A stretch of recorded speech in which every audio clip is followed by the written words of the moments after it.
I can sort of see you guys. Can you see me? Yeah. Scoot in a little better. Okay.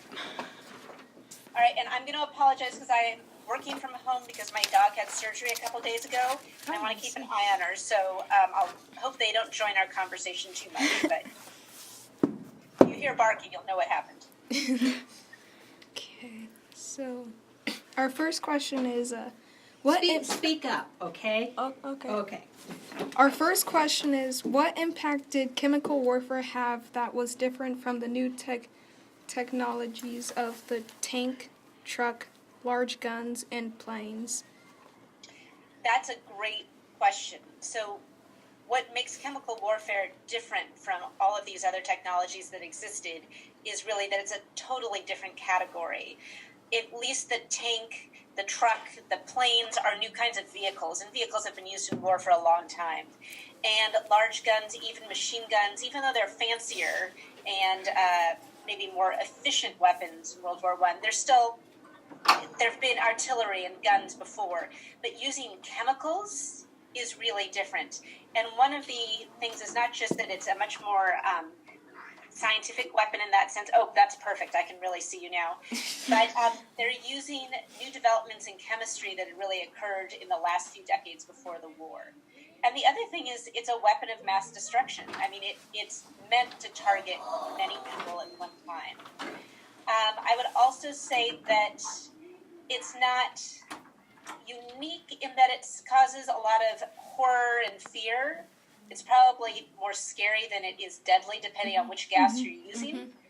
But and submarines created a lot of distaste, to say the least. But I think it's a lot scarier and considered more distasteful than most other weapons. Machine guns weren't looked upon very highly. In fact, if you were a machine gunner and you were caught, that wasn't a good thing. But gas is it created a whole different level of outrage. And I also think the other thing about gas that's different, or chemical warfare, is that it's not well understood by the average soldier. I mean, you may not know how to fix a plane or fly it, but you understand that it's a vehicle. You may not really understand how the machine gun works, but you understand that it's sort of a big gun. But gas, that was different. The British actually put scientists in the trenches to help use the gas because they didn't think regular soldiers would do it. Okay, our next question was, how did the introduction of lethal chemical weapons change warfare? Really, it made it more miserable than anything else. It could have been very effective, but it wasn't really in World War I. Did you study the first use of gas by the Germans at Ypres in 19... Right? Well, you may remember that they used it. They came very close to breaking through the Allied line, which is what they wanted to do, but the military didn't believe they'd be able to do that, and so they didn't have enough reserve troops waiting to actually take advantage of it. The Allied line had really weakened. And so after that, each side, the gas was no longer a surprise, right? And so they learned how to deal with it. And so it really made war more miserable, but I don't think it helped with any great gains of land, and it certainly didn't help anybody win the war. It just made it awful.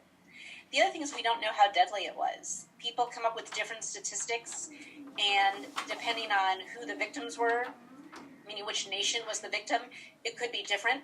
So the Germans didn't have a lot of rubber because they couldn't actually access a lot of places in the world that had rubber during World War I, and so they used leather to try and, put the edge of the mask against the skin. I don't know about you, if I were wearing a gas mask, I think I want rubber creating a tight seal, right? So the Germans in some ways were more vulnerable. Once troops, though, developed good gas discipline, they learned how to really drill and figure out how to put on their masks quickly and do things like that, then in general, casualties might decrease until the new kind of gas developed. But even so you see a body that has machine gun bullets. Do you know whether it died from machine gun bullets or from gas, right? So we don't actually have a really good casualty list, but it doesn't seem to be what changed the outcome of the war. Our third question is, How did Germany justify the introduction of chemical weapons when it had been outlawed by treaty before World War One? I think this is my favorite question that you're asking. So you guys studied the Hague Conventions, I imagine? Yes. Okay. Did you study both the one in 1899 and the one in 1907? A little bit. Yeah. Mostly 1899. All right, I'm sorry, I have to go get a Kleenex. I'll be right back.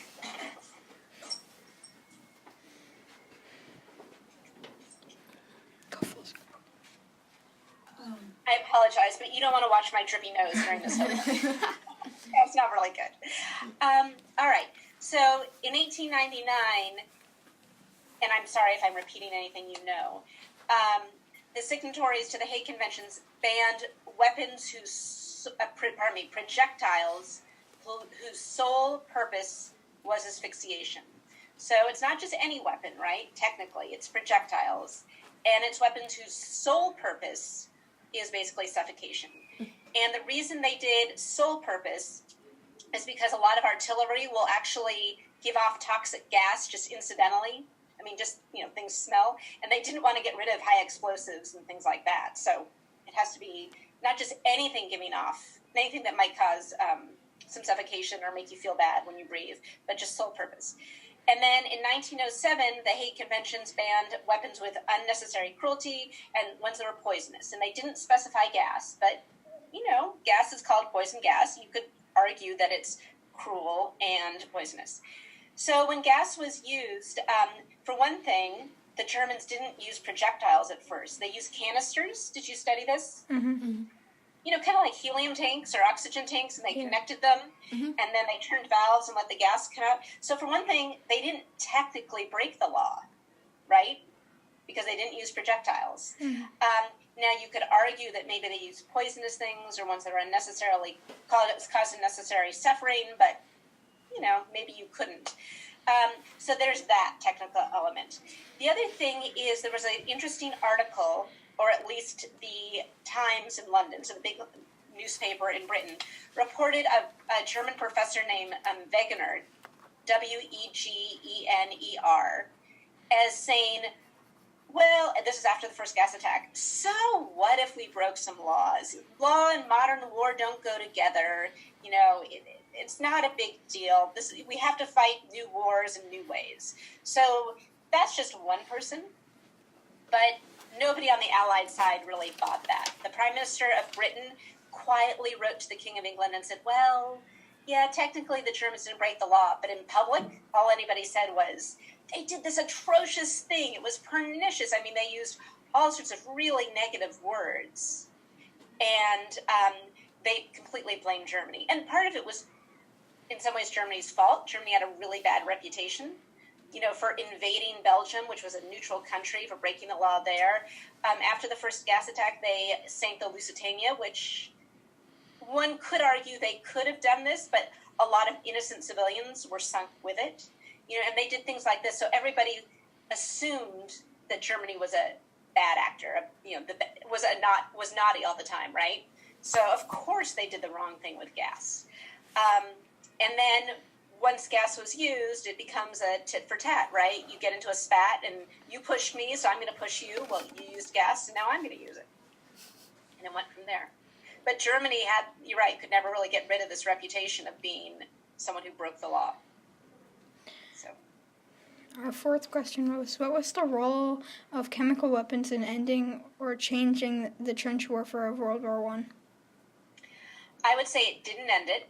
So that, and I think I alluded to that earlier, I think it changed it. It made it more miserable. If you were a soldier, you had to have your gas mask with you at all times. And the British, for instance, had drills, and their soldiers had to have all these drills because you put your mask on in 6 seconds once the alarm went out. And you had to learn what to do if gas came over. Like, you had to throw out food. The British really liked to drink hot tea. They had to be reminded, don't just use water that's been sitting out if there's been a gas attack, because otherwise you're going to be getting water that's been contaminated with all this gas. They had to learn how to do other things. So mustard gas, you've probably read about that, is a pretty nasty gas, and it lingers. And so one thing that will happen is if a soldier got injured by mustard gas and there's mustard gas on his clothes and burning his skin, and he's put on a stretcher. If they don't clean the stretcher, then the next soldier who lies on that stretcher is going to get gas because some of the gas will have sunk into the stretcher, and then we'll come back and coat him. So it changed life in the trenches. There were some attempts to change tactics, but it really was just one more sort of helpful weapon, auxiliary weapon. It really didn't change the war in terms of added success. That's not why the Allies won the war. Now, who knows what would happen if the war continued? Because as the war went on, people developed nastier and nastier kinds of gases, right? So I don't know. What if nerve gas, something we worry about today, had been developed in World War I? Maybe that would have been something really different. Our fifth question is, were there new technologies developed because of the introduction of chemical warfare, such as medical advances, besides different gas masks? That's a great question. Probably the greatest development is one that didn't occur during World War I. During World War II, some people were Apparently, there's a squirrel outside, and my dog is offended by this. Sorry about that. So, during World War II, some people were accidentally exposed to mustard gas, and one of the doctors, kind of trying to figure out what was going on, realized that mustard gas had an influence on your white blood cells.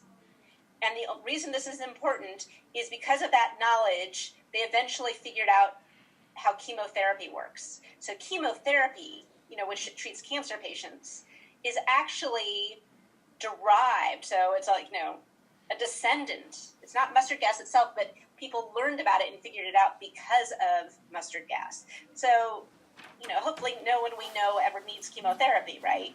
But pretty cool that they figured out a positive thing out of gas. But there's not a lot of obvious developments. Like in medicine, they learned how to do artificial limbs, prosthetics, a lot better because of World War I. Like a lot of people lost limbs, or plastic surgery, things like that. Or they worked on blood transfusions. There weren't a lot of developments. In fact, the medical world was so confused about what to do that you should read handbooks that gave instructions to doctors. They even said, maybe we should try leeches again. You know what leeches are? Yep. They're pretty gross, right? Yes. I mean, really gross. And the medical world had known for a long time, you don't need leeches. So they were trying everything.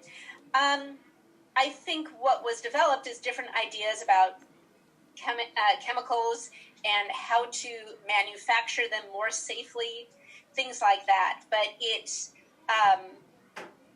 wasn't there weren't any sort of direct bonuses from developing chemical weapons.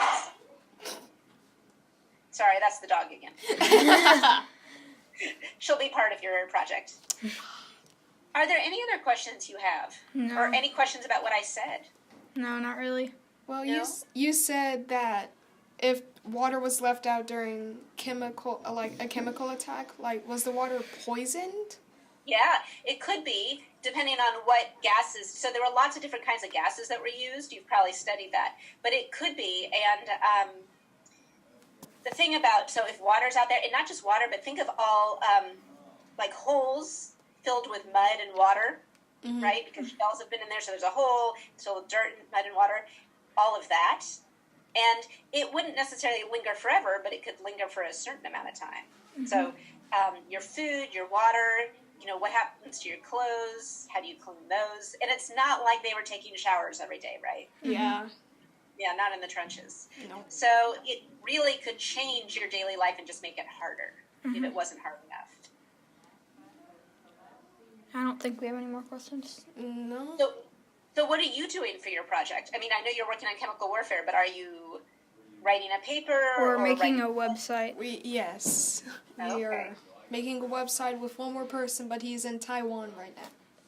How cool. He's on his way back now, I think. Yeah, I think he is. left He's coming earlier back. today. He's coming back on the 18th, so he should. Tomorrow. Yeah, so he should be coming back today. Okay. Well, if you attribute anything directly to me, I'd like to see it, make sure it's sort of accurate, if that's okay. Yeah. But